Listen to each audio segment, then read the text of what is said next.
Hello my dear family members, welcome back to our channel Ratna Competitive Exams Library. This is Ratna. So ee roju video lo manamu APPSC group 2 ki sambandhinchi exam point of view lo exam ki velle mundu meeku important bits ni aithe chusukundamu. So indulo manaki anni subjects kuda konni cover avutuntayi endukante avi meeku GK lo bhaganga kuda adige avakasam undi kabatti ee vidhanga bits aithe రూపొందించడం జరిగింది. Videos మన ఛానల్లో అన్ని కూడా ఎటువంటి apps లేకుండా ఫ్రీగా చేస్తున్నాను. ఖచ్చితంగా మీ అందరి సపోర్ట్ ఇవ్వండి. మన ఛానల్కి వీడియోస్ నచ్చినట్లయితే లైక్స్ చేస్తూ ఉండండి. వీలైతే మీ ఫ్రెండ్స్లో ఒకరిద్దరికి వీడియోస్ని షేర్ కూడా చేస్తూ ఉండండి. అండ్ మన ఛానల్ని మాత్రం తప్పకుండా సబ్స్క్రైబ్ చేసుకోండి. ఈ వీడియో నచ్చినట్లయితే ఖచ్చితంగా లైక్ చేయండి. అండ్ అలాగే మీకు ఇంకా ఎటువంటి వీడియోస్ కావాలన్నా సరే ఖచ్చితంగా కామెంట్ సెక్షన్లో మెన్షన్ చేయండి. ఆ వీడియోస్ అయితే నేను ప్రిపేర్ చేస్తాను. అండ్ ఈ వీడియో డిస్క్రిప్షన్లో ఇంతవరకు నేను చేసిన వీడియోస్ అన్నీ కూడా ప్లేలిస్ట్ల రూపంలో లింక్స్ అనేవి ప్రొవైడ్ చేస్తున్నాను. సో చక్కగా చూసుకోండి. అండ్ పీడిఎఫ్స్ చాలామంది అడుగుతున్నారు. సో పీడిఎఫ్స్ మన టెలిగ్రామ్ ఛానల్లో అవైలబుల్గా ఉంటాయి. సో వాటి లింక్స్ కూడా ఈ వీడియో డిస్క్రిప్షన్లో ప్రొవైడ్ చేస్తాను. ఒకవేళ ఆ లింక్స్ ఓపెన్ కాకపోతే టెలిగ్రామ్లోకి వెళ్ళి రత్న కాంపిటేటివ్ ఎగ్జామ్స్ లైబ్రరీ అని సెర్చ్ చేసినట్లయితే Telegram group and Telegram channel కనిపిస్తాయి. ఆ రెండు కూడా మీరు జాయిన్ అవ్వండి. టెలిగ్రామ్ ఛానల్లో పీడిఎఫ్స్ అయితే ఉంటాయి. సో మీకు ఇంకా ఎటువంటి వీడియోస్ కావాలన్నా సరే కామెంట్ సెక్షన్లో మెన్షన్ చేసినట్లయితే ఆ వీడియోస్ అయితే నేను ప్రిపేర్ చేస్తాను. సో ఇంకెందుకు ఆలస్యం, మరి ఫస్ట్ క్వశ్చన్ని చూసేద్దాము. ఫస్ట్ క్వశ్చన్ చూసేద్దాం. సో క్రింది వారిలో 1932లో మద్రాస్ రాష్ట్ర ముఖ్యమంత్రి కాగానే ఆంధ్ర రాష్ట్రాన్ని వ్యతిరేకించింది ఎవరు? First one Bobbili Raja, second one KV Reddy Naidu, third one P Subbarayan, fourth one Ramachandra Rao. So correct ఆన్సర్ని కామెంట్ చేసేయండి. అండ్ మీకు ఒక 3 to 5 seconds అయితే టైం ఇస్తాను. సో మీరు కామెంట్ చేయడం నేర్చుకోండి. ఎందుకంటే ఈ వీడియోస్ అన్నీ కూడా నేను లైవ్ రూపంలో అయితే కండక్ట్ చేస్తున్నాను. సో మార్నింగ్ 10 o'clockకి, ఆఫ్టర్నూన్ 2 o'clockకి, ఈవినింగ్ 4 o'clockకి. సో ఆ టైంలో లైవ్ మాదిరిగా వచ్చేటప్పుడు మీరు కామెంట్ చేస్తూ ఉంటే మీకు తెలియని క్వశ్చన్స్కి కూడా ఆన్సర్ అనేది అలా గుర్తుండిపోతుంది అనే ఉద్దేశంతో అయితే చేస్తున్నాను. సో ఆన్సర్ కామెంట్ చేస్తారా మరి?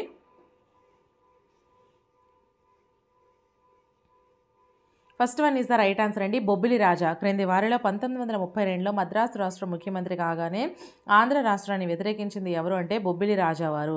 నెక్స్ట్ క్వశ్చన్, రాజధానిని అద్దంకి నుంచి కొండవీటికి మార్చిన రెడ్డిరాజు ఎవరు? First one Kumar Giri Reddy, second one Anapota Reddy, third one Prolaya Vema Reddy, fourth one Rachavema Reddy. So correct answer అండి, కామెంట్ చేసేయండి. రాచవేమారెడ్డి అండి ఇక్కడ.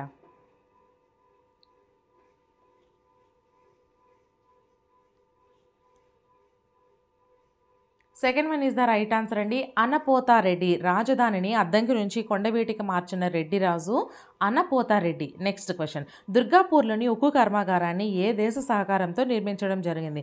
First one Britain, second one Russia, third one Germany, fourth one America. So correct answer మరి కామెంట్ చేసేయండి.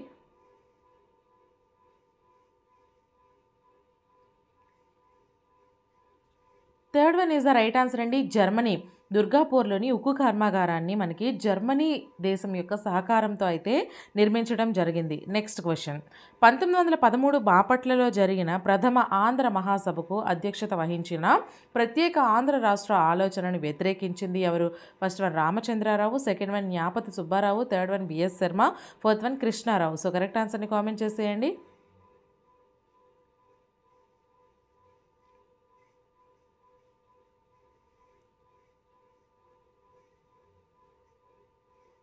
Third one is the right answer అండి, BS Sharma. 1913 బాపట్లలో జరిగిన ప్రథమ ఆంధ్ర మహాసభకు అధ్యక్షత వహించి ప్రత్యేక ఆంధ్ర రాష్ట్ర ఆలోచనను వ్యతిరేకించింది బిఎస్ శర్మ గారండి. నెక్స్ట్ క్వశ్చన్, 1937 ఆంధ్ర రాయలసీమ నాయకుల మధ్య జరిగిన ఒప్పందం కాశీనాథుని నాగేశ్వరరావు గృహంలో జరిగింది. దీనిని శ్రీభాగ్ ఒప్పందం అని కూడా అంటారు. అయితే ఈ శ్రీభాగ్ ఎక్కడ ఉంది? First one Delhi, second one Vijayawada, third one Kurnool, fourth one Madras. So correct ఆన్సర్ని కామెంట్ చేసేయండి. ఇటువంటి క్వశ్చన్స్కి ఏంటంటే ఒకే క్వశ్చన్లో మీకు ఒక 2 to 3 క్వశ్చన్స్కి ఆన్సర్స్ అయితే తెలుసుకుంటారు.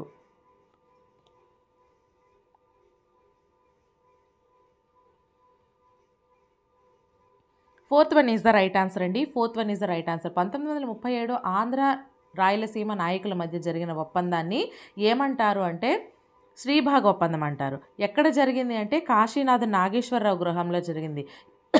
ఎప్పుడు జరిగింది అంటే 1937లో అయితే జరిగిందండి. సో ఈ విధంగా అయితే క్వశ్చన్ని మనకు రకరకాలుగా అడిగే ఛాన్సెస్ అయితే ఉన్నాయి కాబట్టి సో ప్రతిదీ కూడా మనము చాలా జాగ్రత్తగా అయితే మాత్రము గుర్తుపెట్టుకోవాలి.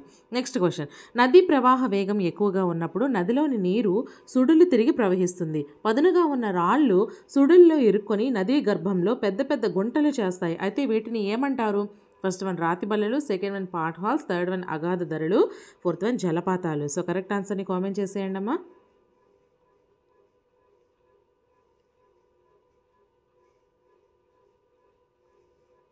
Second one is the right answer అండి. పాట్ హాల్స్ అంటారనమాట. నదీ ప్రవాహ వేగం ఎక్కువగా ఉన్నప్పుడు నదిలో నీరు సుడులు తిరిగి ప్రవహిస్తూ ఉంటుంది. అయితే పదునుగా ఉన్న రాళ్ళు సుడుల్లో ఇరుక్కొని నదీ గర్భంలో పెద్ద పెద్ద గుంటలను అయితే చేయడం జరుగుతాయి. వీటిని మనము పాట్ హాల్స్ అని అంటారు. Next question.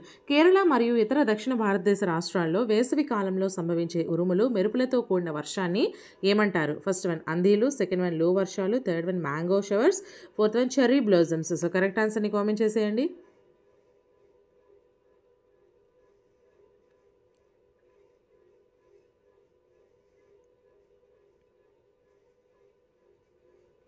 Third one is the right answer అండి. Mango showers. కేరళ మరియు ఇతర దక్షిణ భారతదేశ రాష్ట్రాల్లో వేసవి కాలంలో సంభవించే ఉరుములు మెరుపులతో కూడిన వర్షాన్ని మ్యాంగో షవర్స్ అని అంటారు.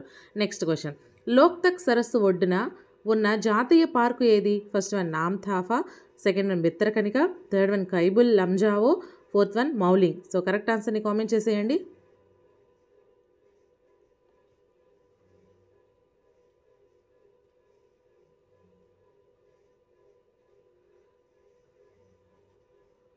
Third one is the right answer అండి. కైబుల్ లంజావో. లోక్తక్ సరస్సు ఒడ్డున ఉన్న జాతీయ పార్కు ఏది అంటే కైబుల్ లంజావో. Next question. ఈ క్రింది వాటిలో సరికానిది ఏది? First one Mettur Kaveri, second one Almatti Krishna, third one Gandhi Sagar Chambal, fourth one Sardar Sarovar Tapti. So correct ఆన్సర్ని కామెంట్ చేసేయండి.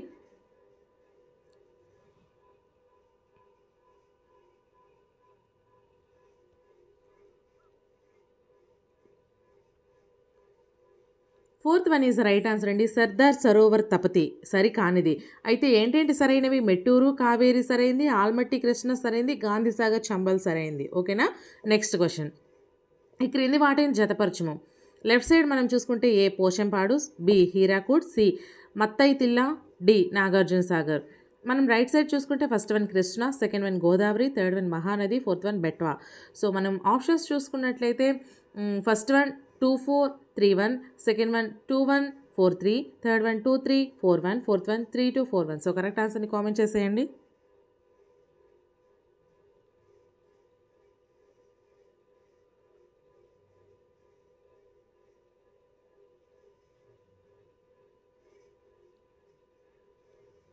Third one is the right answer అండి. 2341 అనమాట. అంటే పోచంపాడు, గోదావరి, హీరాకుడ్, మహానది, మత్తైతిల్లా, బెట్వా, నాగార్జున సాగర్, కృష్ణ. ఈ విధంగా అయితే మనకి ఉండడం జరిగింది. జాగ్రత్తగా గుర్తుపెట్టుకోండి. Next question. ఈ క్రింది వాటిని పరిశీలించుము. ప్రతిపాదన ఏ. నల్లరేగడి నేలలు ప్రతి పంటకు అనుకూలమైనవి. కారణము ఆర్. నల్లరేగడి నేలలకు నీటి నిల్వ చేసుకునే సామర్థ్యం ఎక్కువగా ఉన్నందువలన నీటిపారుదల సౌకర్యాలు లేని వ్యవసాయ సాగు విధానాలకు ఇది అనుకూలమైనవి. అయితే ఆప్షన్స్ మనం చూసుకుంటే ఫస్ట్ వన్ ఏ మరియు ఆర్ నిజమైనవి మరియు ఏకి ఆర్ సరైన వివరణ. సెకండ్ వన్ ఏ మరియు ఆర్ నిజమైనవి మరియు ఏకి ఆర్ సరైన వివరణ కాదు. థర్డ్ వన్ ఏ నిజమైనది మరియు ఆర్ నిజమైనది కాదు. ఫోర్త్ వన్ ఏ నిజమైనది కాదు కానీ ఆర్ నిజమైనది. సో కరెక్ట్ ఆన్సర్ మరి కామెంట్ చేసేయండి.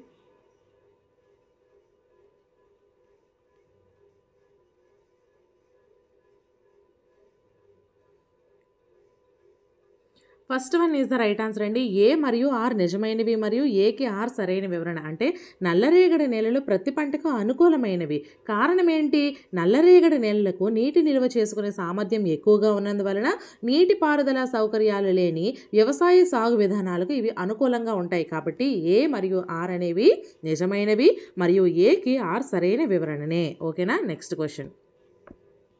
దేశంలో క్రింది తెలిపిన ఏ ప్రాంతంలో తేయాకును ఎక్కువ విస్తీర్ణంలో సాగు చేస్తారు? ఫస్ట్ వన్ సిక్కింలోని చుంబీ నదీ లోయ ప్రాంతం, సెకండ్ వన్ అస్సాంలోని సుర్మా నదీ లోయ ప్రాంతం, థర్డ్ వన్ డార్జిలింగ్ ప్రాంతం, ఫోర్త్ వన్ హిమాచల్ ప్రదేశ్లోని కాంగ్రా నదీ లోయ ప్రాంతం. సో కరెక్ట్ ఆన్సర్ని మరి కామెంట్ చేసేయండి.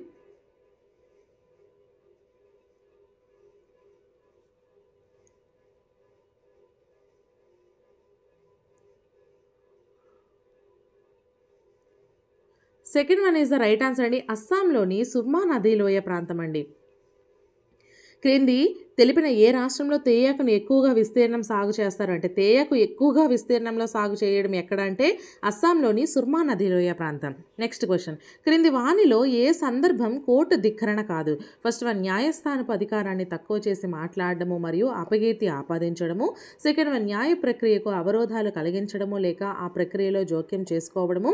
థర్డ్ వన్, ఒక న్యాయస్థానం గురించి అంతకంటే ఉన్నత న్యాయస్థానంలో ఫిర్యాదు చేయడము. ఫోర్త్ వన్, ఒక న్యాయమూర్తి అదే న్యాయస్థానంలోని లేక పై న్యాయస్థానంలోని న్యాయమూర్తులను కించపరచడం. సో కరెక్ట్ ఆన్సర్ని కామెంట్ చేసేయండి.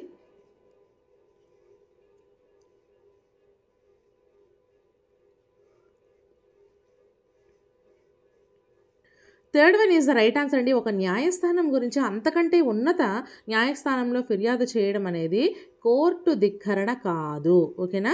నెక్స్ట్ క్వశ్చన్, క్రింది వాటిలో ఏ చట్టం అంటరానితనాన్ని పాటించినందుకు శిక్ష విధిస్తుంది? ఫస్ట్ వన్, మానవ హక్కులు మరియు గౌరవ చట్టం. సెకండ్ వన్, పౌర హక్కులు మరియు పరిరక్షణ చట్టం. థర్డ్ వన్, అస్పృశ్యత నిర్మూలన చట్టం. ఫోర్త్ వన్, షెడ్యూల్ కులాలు మరియు పరిరక్షణ చట్టం. సో కరెక్ట్ ఆన్సర్ని మరి కామెంట్ చేసేయండి.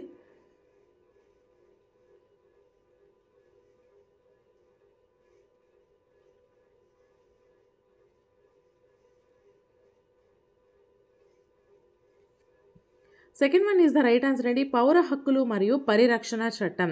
ఏ చట్టం అంటరానితనాన్ని పాటించినందుకు శిక్ష విధిస్తుంది అంటే పౌర హక్కుల పరిరక్షణ చట్టం అనేది శిక్ష విధిస్తుందండి. నెక్స్ట్ క్వశ్చన్, సుప్రీంకోర్టు న్యాయమూర్తులు తమ రాజీనామా పత్రాన్ని ఎవరికి ఇవ్వాలి? ఫస్ట్ వన్, రాష్ట్ర ముఖ్యమంత్రి. సెకండ్ వన్, పదవీ విరమణ చేస్తున్న ఉన్నత న్యాయస్థాన ప్రధాన న్యాయమూర్తి. థర్డ్ వన్, రాష్ట్రపతికి. ఫోర్త్ వన్, కేంద్ర న్యాయశాఖ కార్యదర్శి. సో కరెక్ట్ ఆన్సర్ని కామెంట్ చేసేయండి.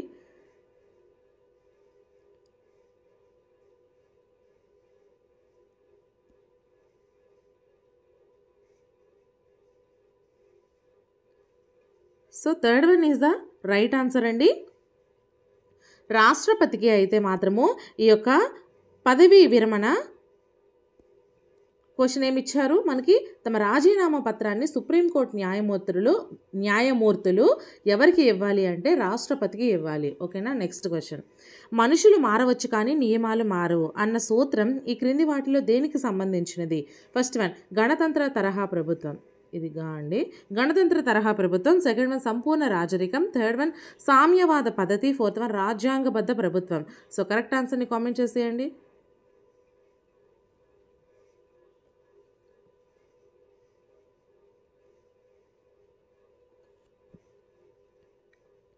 Fourth one is the right answer అండి.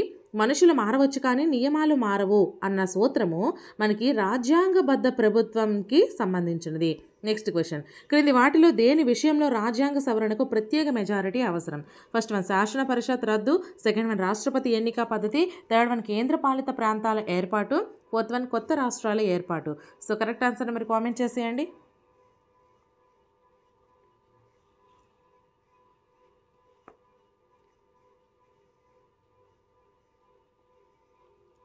Second one is the right answer అండి. రాష్ట్రపతి ఎన్నిక పద్ధతి అనేది రాజ్యాంగ సవరణకు ప్రత్యేక మెజారిటీ అయితే అవసరమైనది. నెక్స్ట్ క్వశ్చన్, కేవలం లోక్సభ సభ్యులు మాత్రమే ఉండే కమిటీ ఏది? ఫస్ట్ వన్, మహిళా సాధికారత కమిటీ. సెకండ్ వన్, అంచనాల కమిటీ. థర్డ్ వన్, ప్రభుత్వ రంగ సంస్థల కమిటీ. ఫోర్త్ వన్, ఏది కాదు. సో కరెక్ట్ ఆన్సర్ని కామెంట్ చేసేయండి అమ్మా. అలాగే మీకు ఇంకా ఎటువంటి వీడియోస్ కావాలన్నా సరే కామెంట్ సెక్షన్లో కామెంట్ చేయండి. అండ్ నేను ఇంతవరకు చేసిన వీడియోస్ అన్నీ కూడా ఈ వీడియో డిస్క్రిప్షన్లో అయితే ప్రొవైడ్ చేస్తున్నాను. మస్ట్ అండ్ షుడ్గా ఆ ట్రిక్స్ వీడియో మీకు చాలా యూజ్ అవుతుందండి. మీకు తెలియని క్వశ్చన్స్కి ఎలా ఆన్సర్ చేయాలి అనేది చాలా క్లియర్గా అయితే వివరించాను. అది మాత్రం తప్పకుండా చూడండి. Second one is the right answer అండి. కేవలం లోక్సభ సభ్యులు మాత్రమే ఉండే కమిటీ అంచనాల committee.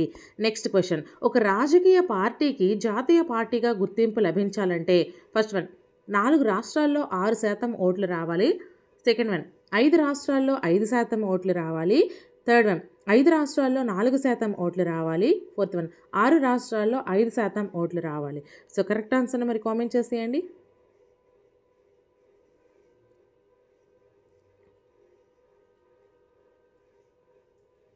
First one is the right answer అండి. 4 రాష్ట్రాల్లో 6% ఓట్లు వస్తే ఒక రాజకీయ పార్టీకి జాతీయ పార్టీగా అయితే గుర్తింపు లభిస్తుంది. నెక్స్ట్ క్వశ్చన్, రాష్ట్రపతి దేని ఆధారంగా క్షమాభిక్ష ప్రసాదించే అధికారాన్ని వినియోగిస్తారు?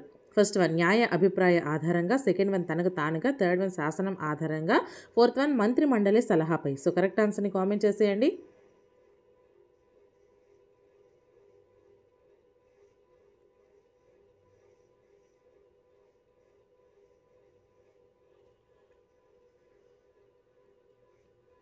Fourth one is the right answer అండి. రాష్ట్రపతి దేని ఆధారంగా క్షమాభిక్ష ప్రసాదించే అధికారాన్ని వినియోగిస్తారు అంటే మంత్రి మండలి సలహాపై.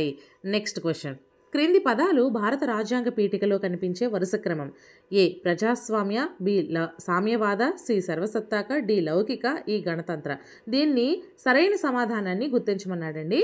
First one C A B E D, second one C B D A E, third one B C D A E, fourth one C B A D E. So correct ఆన్సర్ని కామెంట్ చేసేయండి. అండ్ అలాగే మన ఛానల్ని ఇంకా ఎవరైనా సబ్స్క్రైబ్ చేసుకోకపోతే సబ్స్క్రైబ్ చేసుకొని మీ అందరి సపోర్ట్ ఇవ్వండి. ఈ వీడియోని ఒక చిన్న లైక్ చేసేయండి అమ్మా.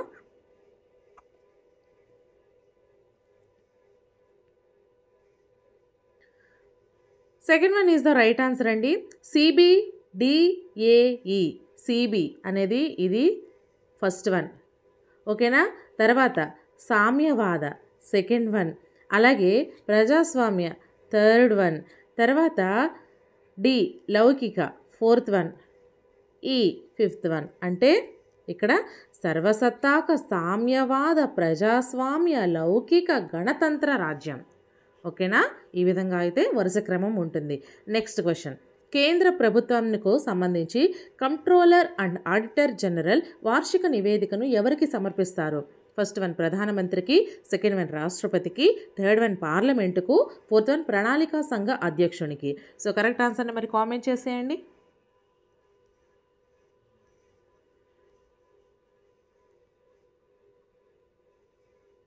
Second one is the right answer అండి. రాష్ట్రపతికి. కేంద్ర ప్రభుత్వానికి సంబంధించి కంట్రోలర్ అండ్ ఆడిటర్ జనరల్ వార్షిక నివేదికను రాష్ట్రపతికి అయితే సమర్పించడం జరుగుతుంది.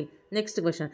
భారత రాజ్యాంగము ఫస్ట్ వన్ దృఢమైనది, సెకండ్ వన్ అదృఢమైనది, థర్డ్ వన్ దృఢ మరియు అదృఢమైనది, ఫోర్త్ వన్ ఏదీ కాదు. సో కరెక్ట్ ఆన్సర్ని మరి కామెంట్ చేసేయండి.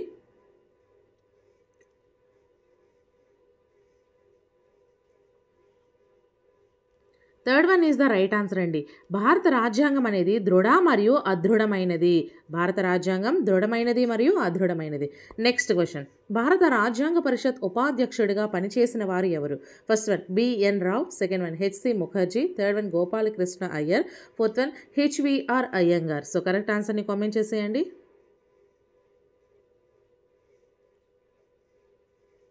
అలాగే వీడియోని ఒక చిన్న లైక్ చేసేయండి అమ్మ. మన ఛానల్ని తప్పకుండా సబ్స్క్రైబ్ చేసుకోండి. Second one is the right answer అండి. హెచ్సి ముఖర్జీ. భారత రాజ్యాంగ పరిషత్ ఉపాధ్యక్షుడిగా పనిచేసిన వారు ఎవరు? H C Mukherjee. Next question.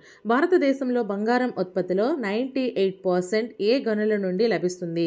First one Bihar రాష్ట్రంలోని సింగ్భం, సెకండ్ వన్ కర్ణాటక రాష్ట్రంలోని కోలార్, థర్డ్ వన్ అస్సాం రాష్ట్రంలోని బొగైగాం, ఫోర్త్ వన్ రాజస్థాన్ రాష్ట్రంలోని ఖేత్రి. సో కరెక్ట్ ఆన్సర్ని కామెంట్ చేసేయండి.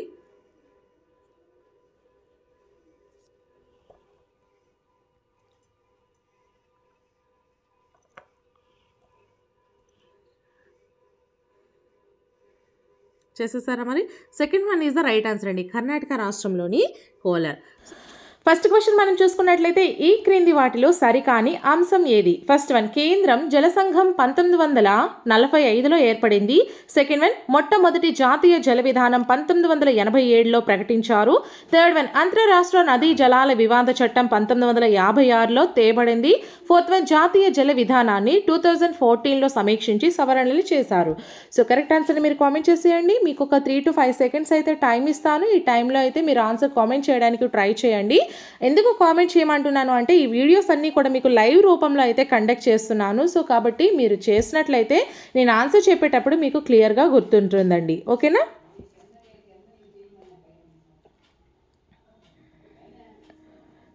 సో ఆన్సర్ చేస్తారా మరి? Fourth one is the right answer అండి. క్రింది వాటిలో సరికాని అంశం ఏది అంటే జాతీయ జల విధానాన్ని 2014లో సమీక్షించి సవరణలు చేశారు. ఇది మనకి సరికాని అంశం అండి. మరి సరైనవి ఏంటంటే కేంద్ర జల సంఘం ఎప్పుడు ఏర్పడింది? 1945లో ఏర్పడింది. మొట్టమొదటి జాతీయ జల విధానం ఎప్పుడు ప్రకటించారు? 1987లో ప్రకటించారు. అంతరరాష్ట్ర నదీ జలాల వివాద చట్టం ఎప్పుడు తేబడింది? 1956లో తేబడింది. చూసారా, మనకి ఒక క్వశ్చన్లో ఒక 4 to 5 క్వశ్చన్స్కి ఆన్సర్స్ అయితే మనం నేర్చుకునే విధంగా అయితే ఉంది. ఓకేనా, నెక్స్ట్ క్వశ్చన్. ఈ క్రింది వాటిలో సరికాని జత ఏది? ఫస్ట్ వన్, మూల్యహీనీకరణ, అధికారికంగా ప్రభుత్వం తన కరెన్సీ విలువను తగ్గించుట. సెకండ్ వన్, క్యాపిటల్ బడ్జెట్, ఆస్తులు సృష్టించుటకు ప్రభుత్వం చేసే లావాదేవీలు. థర్డ్ వన్, బడ్జెట్, ద్రవ్య సంబంధ అంశాల నిర్మిత ప్రభుత్వ వార్షిక ప్రణాళిక. ఫోర్త్ వన్, యూజర్ ఛార్జీలు, పన్నేతర రాబడి పెంచడం కోసం విధించిన ఛార్జీలు. సో కరెక్ట్ ఆన్సర్ మరి మీరు కామెంట్ చేసేయండి.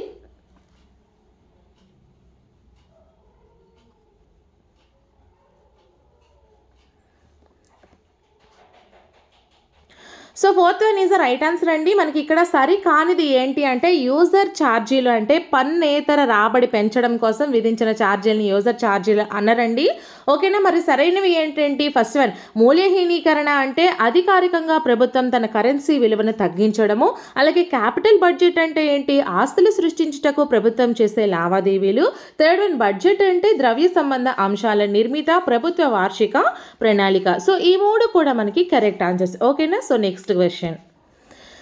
కంటింజెన్సీ నిధి ఎవరి ఆధీనంలో ఉంటుంది? First one parliament, second one RBI, third one రాష్ట్రపతి, ఫోర్త్ వన్ కేంద్ర ఆర్థిక కార్యదర్శి. సో కరెక్ట్ ఆన్సర్ని కామెంట్ చేసేయండి.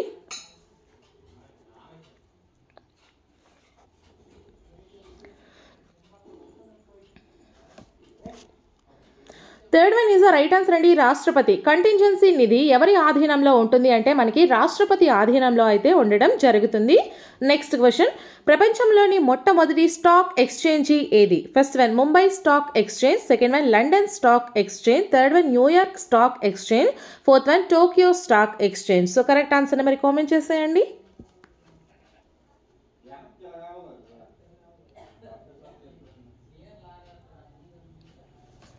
So second one is the right answer అండి, లండన్ స్టాక్ ఎక్స్చేంజ్ అనేది మనకి ప్రపంచంలోనే మొట్టమొదటి స్టాక్ ఎక్స్చేంజ్ వచ్చేసరికి లండన్ స్టాక్ ఎక్స్చేంజ్ అండి. ఓకేనా, సో నెక్స్ట్ క్వశ్చన్. సూక్ష్మ, చిన్న, మధ్య తరహా సంస్థలకు రుణ సహాయం కోసం స్థాపించిన ప్రత్యేక విత్త సంస్థ ఏది? First one SIDBI, second one Mudra, third one IDBI, fourth one NABARD. So correct ఆన్సర్ని కామెంట్ చేసేయండి.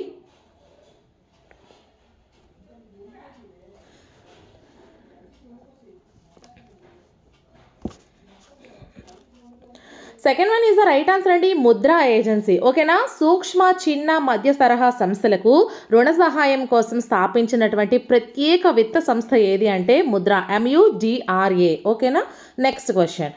దీన్ దయాళ్ కౌశల్య యోజన కార్యక్రమం 2014 ద్వారా ఉపాధి కల్పించేది ఏ వయసుల వారికి? ఫస్ట్ వన్ 15 నుంచి 35 సంవత్సరాలు, సెకండ్ వన్ 16 నుంచి 59 సంవత్సరాలు, థర్డ్ వన్ 14 నుంచి 35 సంవత్సరాలు, ఫోర్త్ వన్ 12 నుంచి 25 సంవత్సరాలు. సో కరెక్ట్ ఆన్సర్ మరి కామెంట్ చేసేయండి.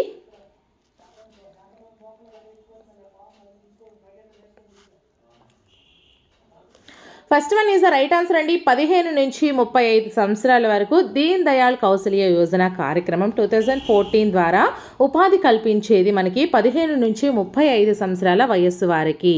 ఓకేనా, సో నెక్స్ట్ క్వశ్చన్. ఈ క్రింది వాటిని జతపరచము. ఏ ప్రధానమంత్రి ఆవాస్ యోజన పట్టణము, బి పట్టణ సామాజిక అభివృద్ధి పథకము, సి పేదలకు పట్టణ మౌలిక సేవల పథకము, డి హృదయ ప్రారంభం. సో ఇక్కడ మనం రైట్ సైడ్ చూసుకుంటే first one 2015 June 17, second one 1958, third one 1990-91, fourth one 2015 జనవరి 21. సో కరెక్ట్ ఆన్సర్ని కామెంట్ చేసేయండి. ఆప్షన్స్ మనకి ఈ విధంగా అయితే ఉన్నాయి. First one 1342, second one 3214, third one 1234, fourth one 4321. So correct answer మరి కామెంట్ చేసేయండి. ఇక్కడ మీకు చూపిస్తున్నాను.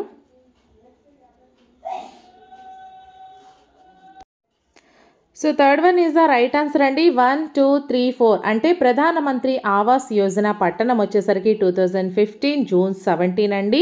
అండ్ పట్టణ సామాజిక అభివృద్ధి పథకం వచ్చేసరికి 1958. పేదలకు పట్టణ మౌలిక సేవల పథకం వచ్చేసరికి 1990-91. హృదయ ప్రారంభం వచ్చేసరికి మనకి 2015 జనవరి 21 అండి. ఈ విధంగా అయితే మనకి కరెక్ట్ ఆన్సర్స్ అయితే ఉండడం జరిగింది. నెక్స్ట్ క్వశ్చన్, ఎంతకంటే ఎక్కువ మంది పనిచేసే పరిశ్రమలకు బోనస్ చట్టం వర్తిస్తుంది? First one 20, second one 30, third one 50, fourth one 15. So correct ఆన్సర్ని మరి కామెంట్ చేసేయండి.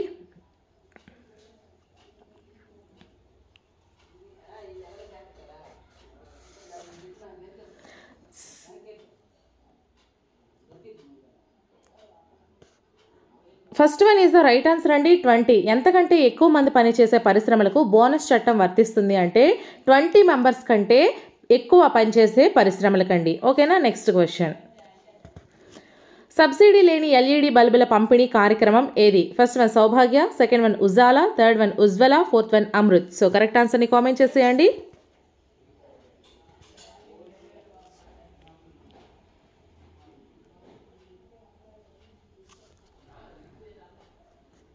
Second one is the right answer అండి. సో ఉజాలా, సబ్సిడీ లేని ఎల్ఈడి బల్బుల పంపిణీ కార్యక్రమం ఏది అంటే ఉజాలా అని కీలో ఉంది. సో ఒకసారి మీరు చెక్ చేయండి. ఒకవేళ మీరు చెక్ చేశాక ఏదైనా చెప్పేలా ఉంటే దాన్ని నేను కామెంట్ సెక్షన్లో ఒకసారి పిన్ చేస్తాను, సరేనా? నెక్స్ట్ క్వశ్చన్, భారతదేశంలో రైల్వే మండలాల సంఖ్య ఎంత? First one 18, second one 17, third one 15, fourth one 12. So correct ఆన్సర్ని కామెంట్ చేసేయండి.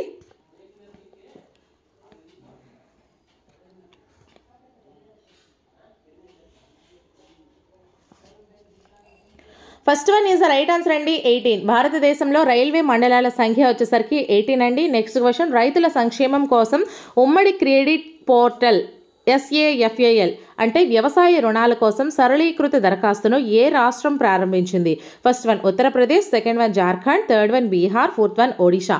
సో కరెక్ట్ ఆన్సర్ని కామెంట్ చేసేయండి.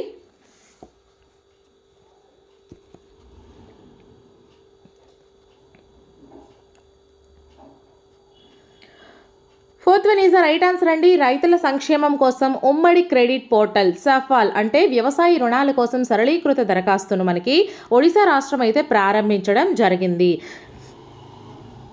నెక్స్ట్ క్వశ్చన్ 162, ఖాదీ గ్రామీణ పరిశ్రమల కమిషన్ KVIC చైర్మన్గా ఎవరు నియమితులయ్యారు? First one Sanjeev Rai, second one AS Sharma, third one Vinay Kumar Saxena, fourth one Rajan Babu. So correct ఆన్సర్ని కామెంట్ చేసేయండి.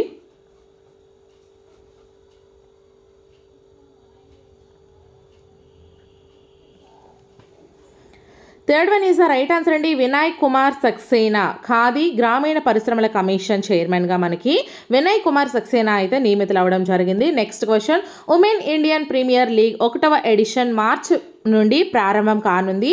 First one 2021, second one 2022, third one 2023, fourth one 2024. So correct ఆన్సర్ని కామెంట్ చేసేయండి.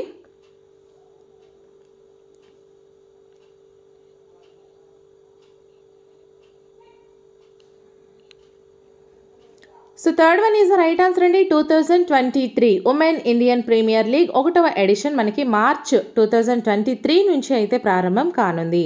నెక్స్ట్ క్వశ్చన్, ప్రపంచ పర్యావరణ దినోత్సవం 2022 యొక్క థీమ్ ఏంటి? ఫస్ట్ వన్ నీరు, గాలి, నేల మరియు చెట్లు, సెకండ్ వన్ ప్రకృతితో అనుసంధానం, థర్డ్ వన్ అడవులు మరియు జీవనోపాధి, ప్రజలను మరియు గ్రహాన్ని నిలబెట్టడం, fourth one only one earth. So correct ఆన్సర్ని కామెంట్ చేసేయండి.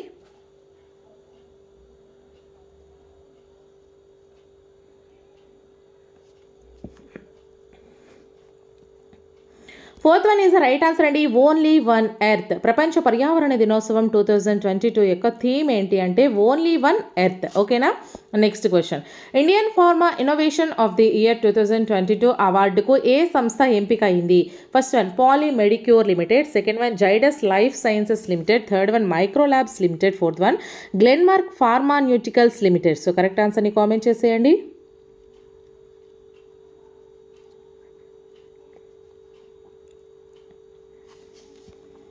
Fourth one is the right answer అండి. Indian pharma innovation of the year 2022 అవార్డుకు మనకి గ్లెన్మార్క్ ఫార్మాన్యూటికల్ లిమిటెడ్ సంస్థ అయితే ఎంపిక కావడం జరిగింది. నెక్స్ట్ క్వశ్చన్, వెంగళరాయ సాగర్ ప్రాజెక్టును ఏ నదిపై నిర్మించారు? First one Vamsadhara, second one Suvarnamukhi, third one Nagavali, fourth one Bahuda. So correct ఆన్సర్ని కామెంట్ చేసేయండి, బాహుదా. ఓకేనా? అండ్ అలాగే మన ఛానల్ని ఇంకా ఎవరైనా సబ్స్క్రైబ్ చేసుకోకపోతే సబ్స్క్రైబ్ చేసుకుని మీ అందరి సపోర్ట్ ఇవ్వండి. ఈ వీడియోని ఒక చిన్న లైక్ చేసేయండి. Third one is the right answer అండి, నాగావళి నదిపై. వెంగళరాయ సాగర్ ప్రాజెక్టును మనకి నాగావళి నదిపై అయితే నిర్మించడం జరిగింది. నెక్స్ట్ క్వశ్చన్, మొదటి భాషా ప్రయుక్త రాష్ట్రం ఏది? First one Rajasthan, second one Andhra Pradesh, third one Maharashtra, fourth one Tamil Nadu. So correct ఆన్సర్ని కామెంట్ చేసేయండి.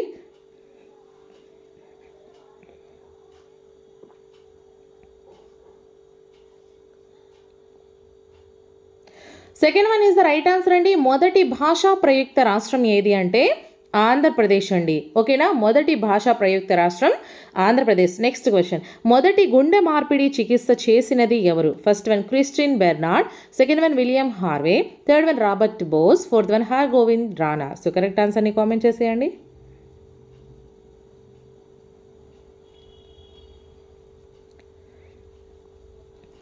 First one is the right answer అండి, క్రిస్టిన్ బెర్నార్డ్. మొదటి గుండె మార్పిడి చికిత్స చేసింది ఎవరు అంటే Christiaan Barnard. So next question, Rayalaseema జీవనాడిగా ఏ నదిని పిలుస్తారు? First one Penna, second one Nagavali, third one Machkund, fourth one Hagari. So correct ఆన్సర్ని కామెంట్ చేసేయండి.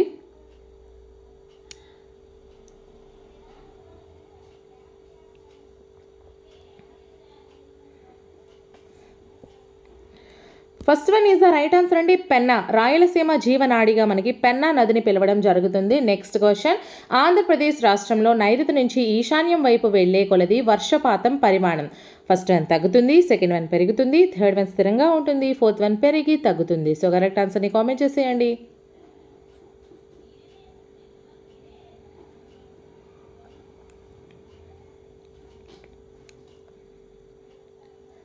Second one is right answer అండి, పెరుగుతుంది. ఆంధ్రప్రదేశ్ రాష్ట్రంలో నైరుతి నుంచి ఈశాన్యం వైపు వెళ్లే కొలది వర్షపాతం పరిమాణం అనేది పెరుగుతుంది. నెక్స్ట్ క్వశ్చన్, సంక్షోభంలో ఉన్న సంస్థల పునరుద్ధరణ, స్థిరీకరణ తోడ్పాటుకు రాష్ట్ర ప్రభుత్వం ప్రారంభించిన పథకం ఏది? First one Jagananna Thodu, second one Y S R Navodayam, third one Y S R సున్నా వడ్డీ పథకం, fourth one Y S R Nethanna Nestham. So correct ఆన్సర్ని కామెంట్ చేసేయండి.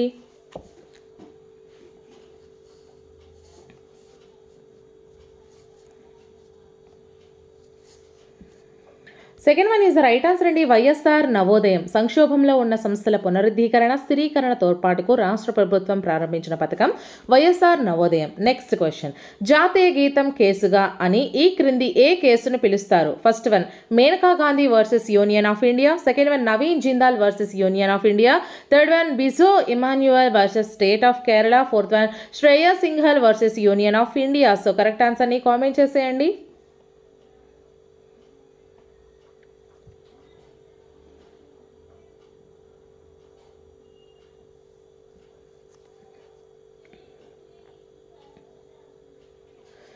Third one is the right answer అండి, Bijoe Emmanuel versus State of Kerala. జాతీయ గీతం కేసుగా మనకి ఈ క్రింది వాటిలో Bijoe Emmanuel versus State of కేరళను పిలుస్తారు. నెక్స్ట్ క్వశ్చన్, అతి పెద్ద గుడ్లు పెట్టే పక్షి ఏది? First one ostrich, second one పిల్లి, థర్డ్ వన్ పాము, ఫోర్త్ వన్ నెమలి. సో కరెక్ట్ ఆన్సర్ని కామెంట్ చేసేయండి.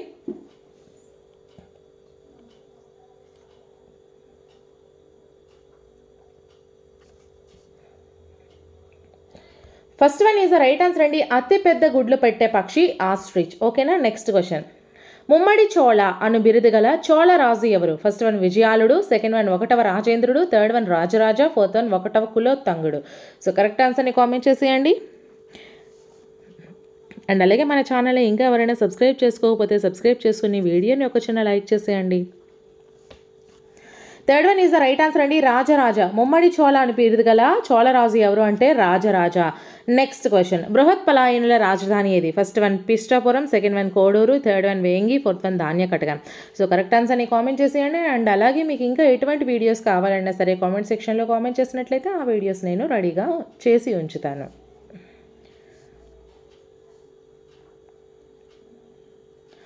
Second one is the right answer అండి, కోడూరు. ఓకేనా, బృహత్ పలాయన రాజధాని కోడూరు. సో ఫ్రెండ్స్, ఇక్కడతో అయితే ఈ వీడియో కంప్లీట్ అయింది. సో ఇటువంటి మరెన్నో వీడియోస్ కోసం, క్లాసెస్ కోసం మన ఛానల్ని తప్పకుండా సబ్స్క్రైబ్ చేసుకోండి. ఈ వీడియోని ఒక చిన్న లైక్ చేసేయండి.